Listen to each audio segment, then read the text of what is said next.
welcome back to Between Two Hybrids. I'm Nicole Steckline. And I'm Brad Sherwin. And today we want to talk about rots and standability or lack thereof. So what have you been seeing out there? Well, one of the questions that we've had from a lot of growers as we've been looking at some fields goes back to standability. Had a lot of issues with wind events and bad weather this year. If you think back to the year we had great planting conditions. We planted a lot of acres in a very short window, and then we had a cool wet period for 2 to 3 weeks. After that, then we turned hot and dry, and that's typically a bad combination when you think about a lot of the fungal pathogens that can infect our fields. And yeah, that's a lot of what I'm seeing too, is particularly when it comes to things like crown rot. You get that early infection, and it may not take that plant down in like a seedling disease, but it kind of sits there and waiting for stress, whether that stress is grain fill or you pair that with a really hot and dry grain fill, one of the driest grain fill periods that we've experienced in the state of Iowa on record. It can really be a bad duo. Bad duo.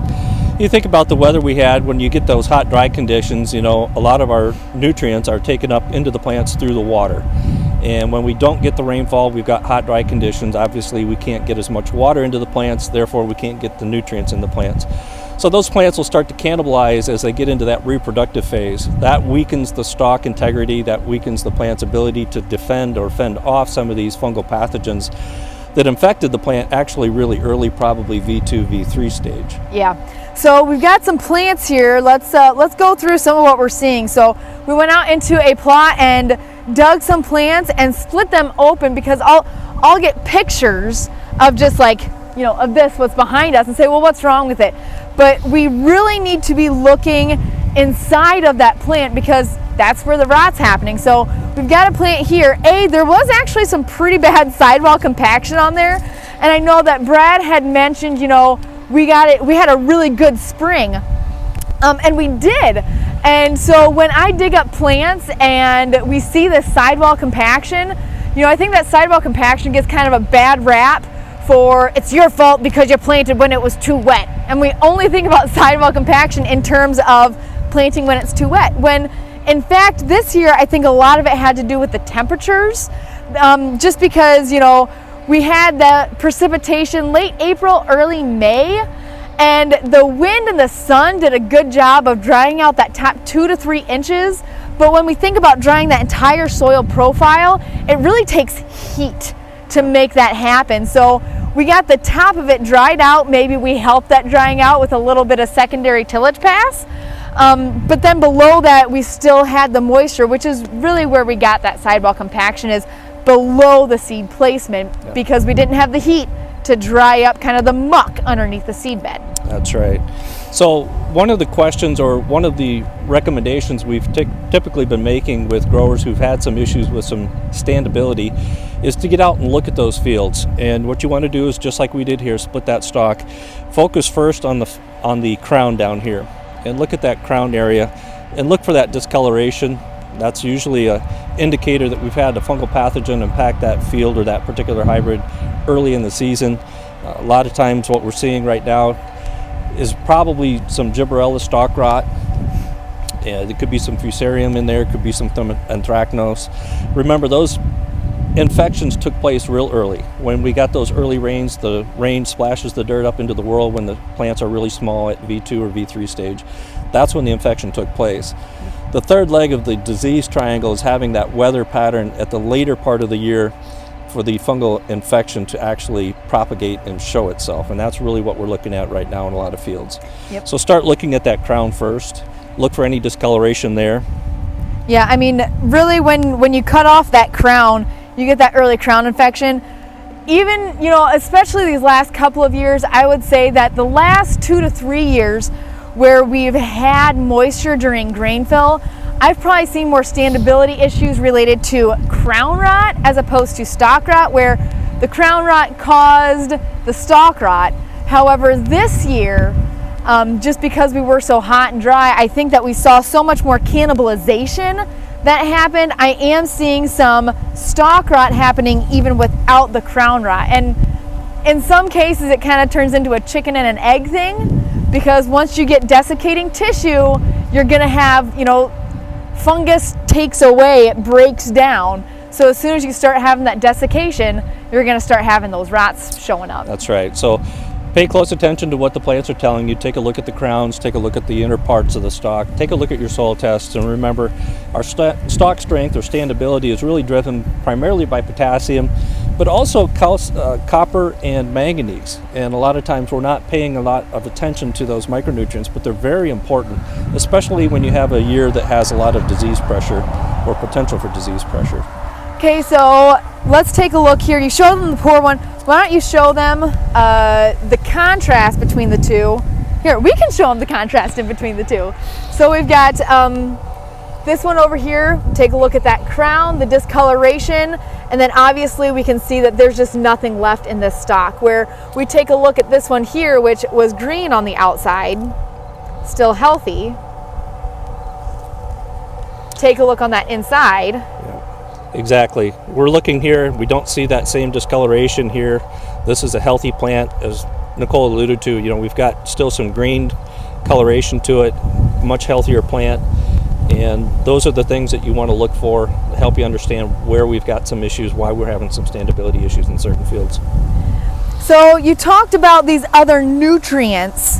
What are some of your recommendations to make sure that, even in just a typical year, what's the best way to make sure we have good availability, good sources of those nutrients?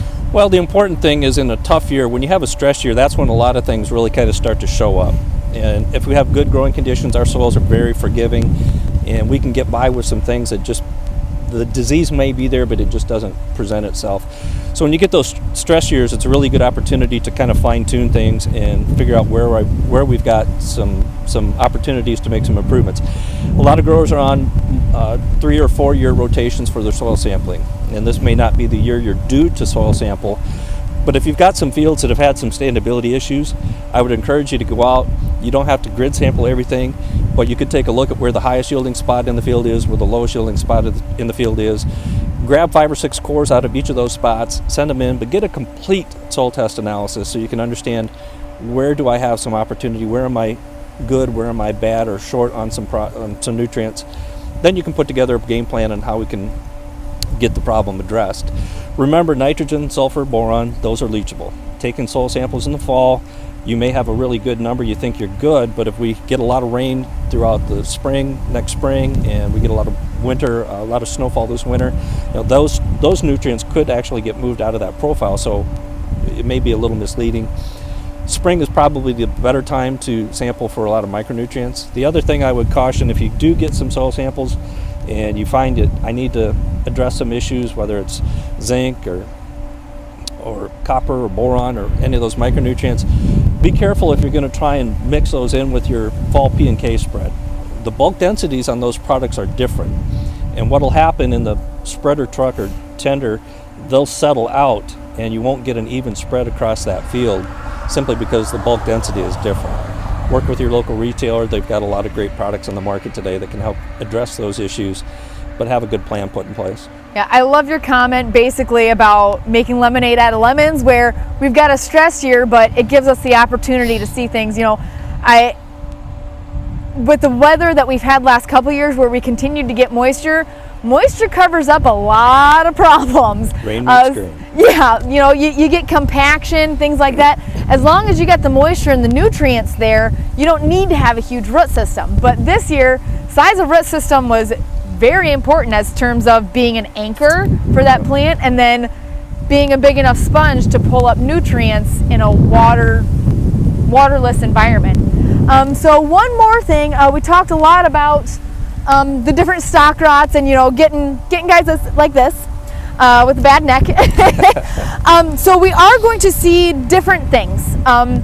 Let's talk about the importance of chicken and egg first off, but then also the difference between some of these cannibalization versus stalk rot versus physoderma no rot, because not seeing quite as much of that this year, but it is out there. So walk us through chicken and egg. Well, you're right, Nicole. So we are seeing a lot of different things out there. Physoderma node rot, which typically starts in the leaf. You'll see the discoloration or black lesions going down the midrib. That's usually kind of a good indicator you've got physoderma. As the season progresses, that disease can actually progress into the plant and gets into the nodes. It weakens that node. So if you see plants that are broken over right at the node, and if you look at the top of it, you'll see that black discoloration ring around that node. That's usually kind of a dead giveaway you've got physoderma. You'll see differences between genetics, between different hybrids. Some hybrids are much more tolerant of physoderma. Others are very, very susceptible to it. So you'll have that show up. I think microenvironment this year is playing into it as well, because where I have found physoderma node breakage, that physoderma, it likes water and it requires free water to, we didn't have a whole lot of that this year, that free water. So where I am finding this physoderma node breakage, it's in those kind of bottom, it's in the bottoms, because that's where we had the fog sitting. They were sitting on the leaves, and then that's the places where we were actually getting some of the free water happening. You're absolutely right. It's the free water is one of the requirements. Typically, it's those areas that are going to have a lot of moisture to them, a lot of heavy dew for 11 to 12 or 13 hours, and you get those temperatures in that 70 to 90 degree range. That's where we've really got that environment for a lot of those diseases to really take off. So you'll see differences throughout the fields, even within the geography. We had a lot of random rain events. We had some rains hit this field. We got hit with some wind and hail and wind and some more wind. But you only have to go a half mile up the road and they didn't get any. It's that variable. So your planting date, your genetics, your wind and weather events that you had are going to have a big impact on a lot of these issues. And then again, back to the environment we put it in. Yield is genetics by environment. If we had good fertility and ample moisture, those fields are going to be doing pretty well. We've seen some really great yield data coming in that's actually been surprising. Yeah. And I've had a couple that are pretty tough too. So, keep in mind there's a lot of variability out there, even within a field, but within a geography, and you're going to see a lot of differences. Yeah. And I would say on the physoderma part, where last couple of years we've seen a lot of physoderma, and those plants are they're completely knocked off of that node, where it's not still hanging on like these guys here. So that plant more or less is a complete loss. Where we've seen more physoderma in the past because of a lot of free water, I think this year we're probably going to tend to see more of that anthracnose, fusarium crown rot, and actual just true stalk rots, just because of the extreme cannibalization that we had from the dry period in August. That's right. The other thing that we've been seeing quite a bit, it goes back to the roots, and we're seeing a lot of what they call red root rot. Now, I think a lot of times that gets confused with Gibberella. You'll see the pink discoloration. We've got an example here. Is it this one? Yep. And one thing to look for when you dig that up is you'll see kind of this pink discoloration on some of these roots. But the real dead giveaway is when you see some of the fraying around some of these root tips. That's usually a good indicator that it's actually the red root rot. So just for curiosity's sake, let's split this one. Oh, careful. Don't try this at home. I feel like I have to say that, And of course, we see a tremendous amount of discoloration here in the crown. Now, typically, here's our pink discoloration. We also see some rotting there. Typically, it's never just one thing. It's multiple things. You could send samples into the lab at Iowa State. They'll probably come back and tell you've got 4 or 5 different fungal pathogens. The fungal pathogens are all going to function very similar. They're all going to propagate under the same type of weather and environmental conditions. So I honestly don't get overly concerned about exactly which one, but just knowing the fact that I've got crown rot, I've got some root rot going on, I've got some stalk rots going on, those are the concerns that are going to lead to standability issues, and those are the things we need to try and mitigate. Yes. I think fertility is going to play into it big time this year. Soil type, overall fertility, and then probably fungicide. If you got a fungicide put on there, how long were you able to keep these plants alive? Because the longer it was alive, the later, we had tissue senescing, getting that fungus in there that's trying to eat it. So I think those are some of our our main agents. And then it comes down to, chicken and the egg. I think that if we were out here, a month ago, and then we could have started seeing, which symptoms were showing up first. But from the seed of the combine, it's pretty hard to tell, what caused it. That's right. So one thing I remind everybody of is once you've had a fungal disease in a field, the pathogen is there. It really never ever goes away. If you've had gray leaf spot in a field in the past, or if you've had northern corn leaf blight in a field in the past, those fungal pathogens are always going to reside in that residue in that soil. It's really getting the host crop and then the right weather that it shows up. Now, a good management practice would be rotation. Rotate to beans. They're not going to be impacted by a lot of the same diseases that corn is. We also have a lot of cases, especially here in eastern Iowa with the livestock, where we have to put corn on corn. If you have that necessity, you have to put the corn on corn. I remind everybody this year, if you're seeing these types of issues in your fields this year and you're going to go to corn on corn, one thing to think about that would help there greatly is using enhanced disease control seed treatments. And that EDC treatment is going to give you a 4x rate of the fungicide, which is really going to help mitigate some of these crown rots that we have from early season if we have the same type of weather patterns next year. Yep, and know that any DeKalb product 4 years old or younger is going to come seamlessly with that EDC on there. That's right. So the new products are all going to come with the EDC treatment. Yep, and also looking at fungicide applications over the top, just to keep these plants alive as long as possible. Looking at Delaro, and then we also did just get the Delaro Complete label not too long ago. That's right. Which is going to bring in that third mode of action.